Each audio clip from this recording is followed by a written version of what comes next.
मंगल होला हवनिया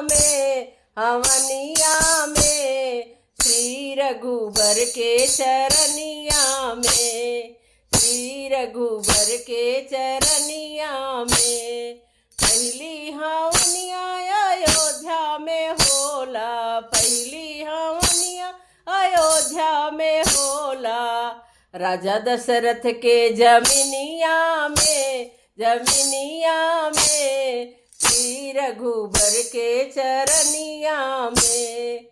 राजा दशरथ के जमीनिया में, जमीनिया में श्री रघुबर के चरनिया में। मंगल होला हवनिया में श्री रघुबर के चरनिया में।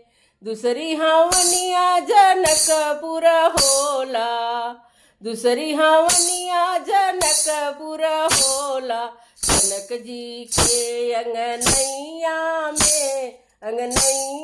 में श्री रघुबर के चरनिया में।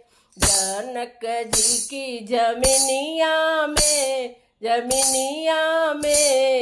श्री रघुबर के चरनिया में। मंगल होला हवनिया में